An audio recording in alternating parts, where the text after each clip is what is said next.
Bonjour à tous les bowlers, à tous les hoopers et bienvenue sur Flyweb Tropical, la télé et la radio qui prennent leur envol sur le web.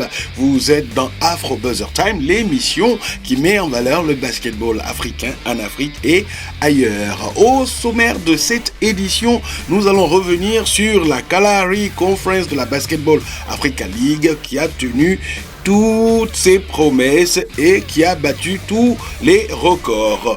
Le novice du Dar City de Tanzanie en BAL est rentré dans l'histoire du basket de son pays en devenant le premier club tanzanien à se qualifier pour les playoffs. Et puis en Tunisie, l'US Monastir a remporté le titre national et nous reviendrons aussi sur le sacre d'un ancien vainqueur de la BAL qui s'octroie ainsi le droit d'y retourner la saison prochaine. Et puis nous terminerons cette émission par deux surprises. La première, je vous l'ai dit, ce seront les plus belles images de la conférence Kalahari. Et puis la dernière, c'est Kaman Malouache. Qu'est-ce qu'il a fait Kaman Malouache hier en NBA? Ne quittez pas, regardez cette émission, vous saurez. Voilà pour le sommaire Afro Buzzer Time numéro 157. C'est parti.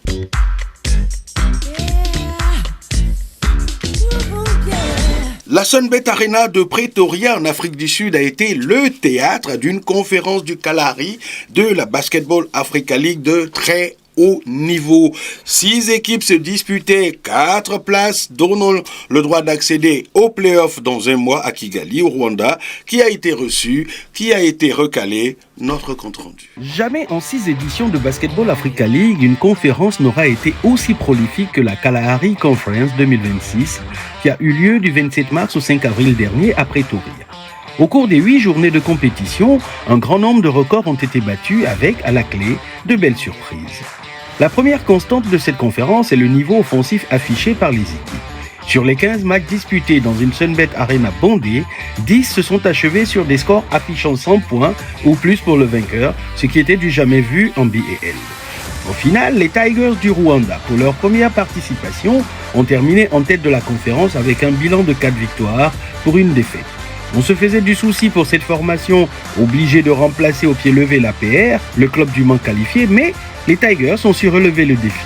Leur défaite lors du dernier match contre les Nairobi City Thunder relève plus de l'anecdote qu'autre chose. Avec une ligne arrière de feu composée du voltigeur Théophile Leonard, du gestionnaire Antino Jackson et de la machine à scorer Craig Randall, les Rwandais se sont montrés intraitables. Randall établissant au passage un nouveau record de points inscrits en un match avec 54 unités lors de la victoire sur le Dar City de Tanzanie 104-92. Avec le même bilan que le Petro de Luanda, les Tigers ont remporté la conférence grâce à leur victoire en confrontation directe contre le champion angolais. Une équipe du Petro qui, si elle est toujours dangereuse dans le jeu extérieur, se montre de plus en plus vulnérable dans la raquette. Elle est aussi très dépendante des performances individuelles de Childe Dundao, qui est devenu le détenteur du plus grand nombre de minutes jouées en BAL avec 1073 unités. Le Al-Ali de Libye, après un départ calamiteux avec 2 défaites concédées en autant de matchs, a su rebondir et renverser la vapeur en remportant les 3 rencontres suivantes. Si cette formation possède de grosses individualités, avec notamment la présence de 2 anciens MVP en son sein, Jean-Jacques Boissy et Jolwa Lachouil, l'alchimie a clairement manqué. Et le coach Ahmed Soliman sait désormais ce qu'il doit travailler en prévision des playoffs qui arrivent dans un mois. Les Libyens peuvent cependant se réjouir des exploits de Damian Bowe, qui non seulement est le nouveau recordman de passes décisives en un match avec 18 passes contre Dar City, devient aussi le premier joueur à réussir un triple-double dans une rencontre de BAL, compilant 11 points, 10 passes et 11 rebonds contre les Johannesburg Giants. La bonne surprise de la conférence est venue du novice Dar City. Les Tanzaniens ont commencé leur campagne par 2 victoires probantes contre des adversaires directs, ce qui les a mis à l'abri, et ces 2 victoires contre le Nairobi City Thunder et les locaux des Giants ont fait du bien. La formation coachée par le Sénégalais Pabigay est ainsi entrée dans l'histoire du basket tanzanien. Avec un président joueur en la personne de Hachim Tabit, des import players décisifs comme le français David Michino et le sniper ivoirien Nisri Zouzoua, Dar City s'octroie le dernier ticket qualificatif pour les playoffs. Ce qui en soi est un accomplissement majeur dans l'histoire de ce jeune club et du basket tanzanien. RSSB Tigers, Petro de Luanda, Al-Ali Libye et Dar City sont donc les heureux élus de la Kalahari Conference. En attendant de les retrouver dans un mois au Rwanda pour les playoffs, cap désormais sur Rabat pour la conférence du Sahara qui s'annonce tout aussi palpitante.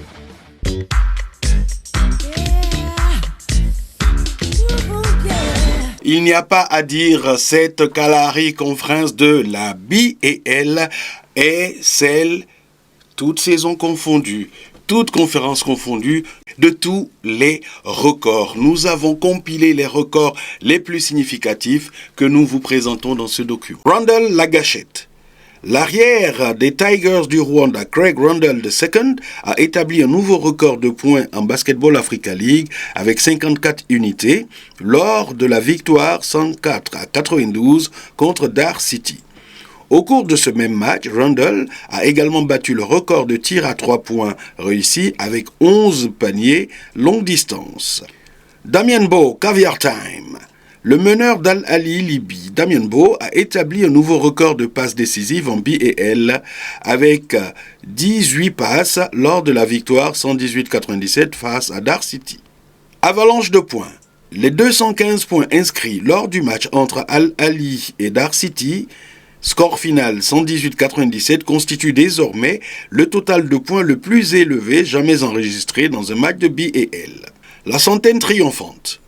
Pour la première fois dans l'histoire de la Basketball Africa League, 10 matchs ont vu une équipe inscrire 100 points ou plus. La 200e. La BAL a célébré son 200e match depuis sa création en 2021 à l'occasion d'une rencontre entre le Petro de Luanda et le Nairobi City Thunder.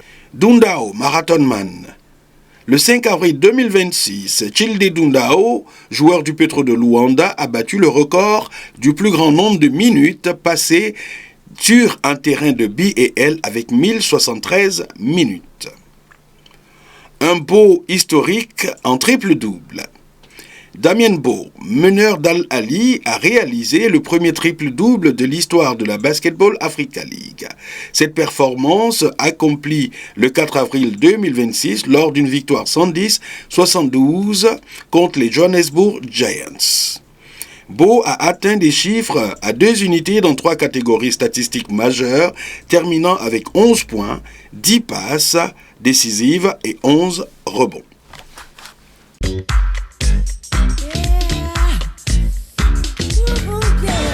Le Dar City de Tanzanie, c'est la surprise du chef. Première saison régulière de la Basketball Africa League, première qualification en play-off pour le novice.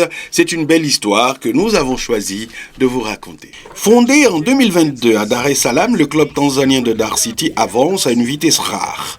En à peine 2 saisons, il avait déjà empilé les titres nationaux et s'impose comme une place forte de la scène locale avec 2 sacs consécutifs en Ligue nationale de Tanzanie. Mais c'est surtout son irruption sur la scène continentale qui intrigue. Invité grâce à une wildcard pour la saison 2026 de la Basketball Africa League, Dar City découvre le très haut niveau sans complexe avec une identité déjà affirmée. Le club a été bâti avec une idée simple mais ambitieuse, professionnaliser le basket tanzanien et montrer que le pays peut rivaliser avec les meilleures équipes d'Afrique. La vision de ses fondateurs et de son jeune président Moussa Nsenji et la présence de l'ancien joueur NBA Hashim Thabit, copropriétaire du club, vont rapidement donner une grande envergure au projet. L'un en apportant les finances, l'autre, grâce à sa connaissance du basket international, joue un rôle d'ambassadeur et fait parler son carnet d'adresses, en plus d'être joueur et capitaine sur le parquet. L'année 2024 marque un bouleversement dans l'histoire du basket tanzanien. Dar City remporte pour la première fois la National Basketball League en battant l'Army Basketball Club, formation historique et expérimentée. Ce triomphe, en même temps qu'il confirme l'arrivée d'un nouveau géant dans le basket local, offre au club son précieux ticket pour les phases qualificatives de la Basketball Africa League. Le projet repose sur un mélange assumé, talents locaux, joueurs expérimentés venus d'ailleurs et un engagement international. À l'été 2025, Dar City frappe un grand coup en recrutant Mamadou Pabigay, coach sénégalais reconnu en Afrique et ancien vainqueur de distinctions majeures, dont le titre de coach de l'année 2023 en BAL. Son arrivée apporte une vision moderne fondée sur le jeu rapide et collectif, la discipline tactique, la formation des jeunes talents locaux. Sur le parquet de Pretoria, lors de la Kalahari Conference Conference 2026, Dark City, grâce à un recrutement intelligent, a déjoué les pronostics. Le novice a recruté le Français David Michino, leader offensif, capable de coups d'éclat, 39 points contre Nairobi par exemple. Joueur avec une expérience en Euroleague, Michino a montré que le club ne s'était pas trompé sur sa personne. Bien aidé par le shooter ivoirien Nisre Zouzoua, couteau suisse précieux, l'américain Michael Foster, le nigérien Daniel Utomi et le sud-soudanais Junior Madout. Dark City possède un 5 capable de battre n'importe quelle formation. Le champion de Tanzanie a réussi à composter son billet pour les playoffs en misant d'ailleurs sur ses titulaires. Un pari risqué certes, mais qui a abouti à une qualification historique et au forceps, car à Pretoria, Dark City n'a pas seulement participé. Il a résisté, douté, puis il a survécu. Après un départ canon, 2 victoires en 2 matchs, les Tanzaniens ont connu des turbulences, révélant encore leur manque d'expérience au plus haut niveau. Et aussi leur manque de profondeur de banc, chose à corriger avant les phases finales. Mais dans une conférence dense, chaque détail comptait et Dark City a su saisir sa chance. Leur victoire arrachée contre Nairobi 90-85, après avoir été menée, résume parfaitement leur ADN, une équipe qui refuse de mourir. Premier représentant tanzanien à ce niveau, Dark City dépasse déjà le simple cadre sportif. Le club incarne l'émergence d'un pays encore discret dans le basket africain, mais désormais capable de rivaliser. Sa présence en play-off, dès sa première participation, envoie un message clair. Dark City n'est pas là pour apprendre seulement, mais pour exister. Et peut-être, très vite, pour bousculer l'ordre établi. He's got so much time, Michino.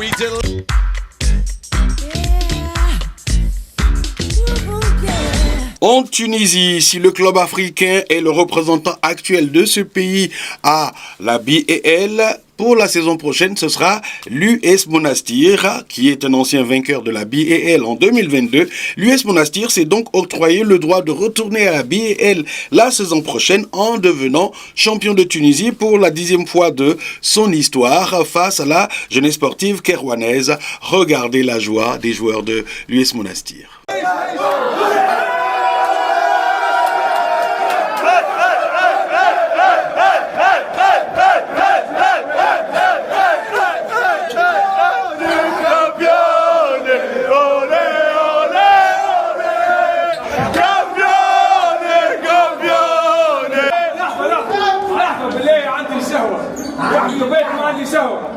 غنيوها معايا وجيبوا العوادة وجيبوا العوادة بالزين بالزين ديما قلعادة وجيبوا العوادة وجيبوا العوادة بالزين بالزين ديما قلعادة.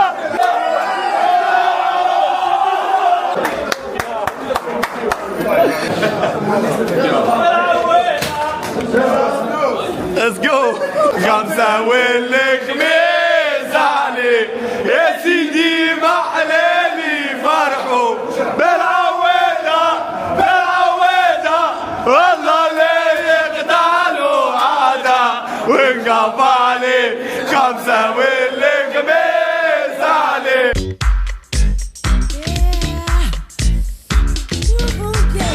En image, voici quelques-unes des plus belles actions de la Kalahari Conference. There's a lot of battling going on. Tit for chat. Michino goes up, gets the score as well. Massive for Dark City.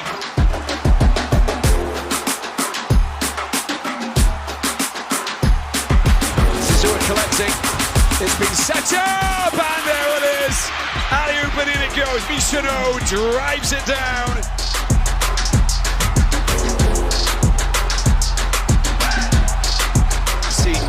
On the floor, into the... Oh, he's just again, get out of there, Castro says.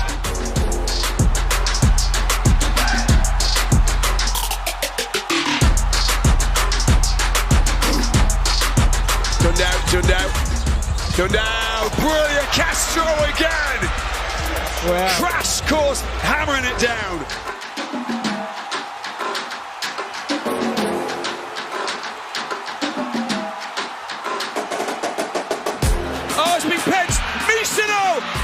The missionary man! The missionary man has done it!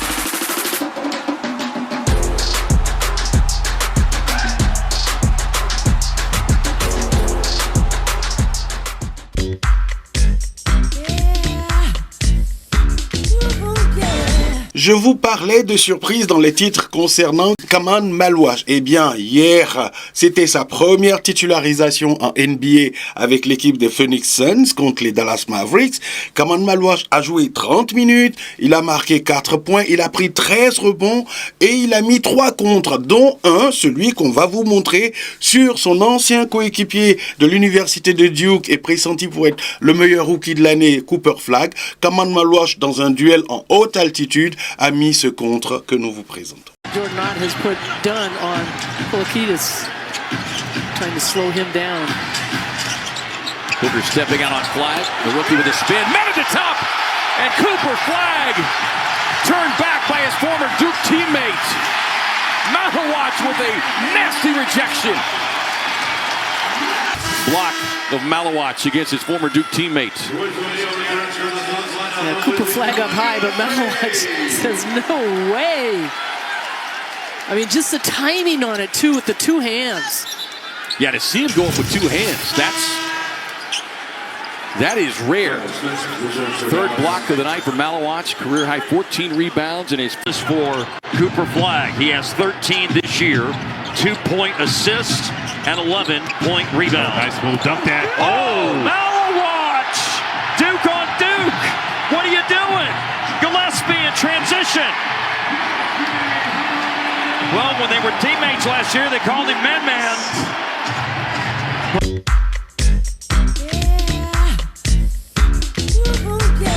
Voilà, c'est la fin de cet Afro Buzzer Time. Comme d'habitude, il a été réalisé par le Master Mix Francis Ponzola. J'espère que vous avez pris du plaisir à le regarder comme nous avons pris du plaisir à le réaliser. Merci de le regarder, de le liker, de le commenter et puis partagez-le. Et puis venez vous abonner à notre chaîne YouTube Flyweb Tropical et puis regardez tous nos réseaux sociaux qui sont là. Allez vous y abonner, on a besoin de vous. On se retrouve la semaine prochaine pour un autre Afro Buzzer Time. D'ici là, prenez soin de vous, prenez soin des vôtres. Vive le basketball africain. Bye bye.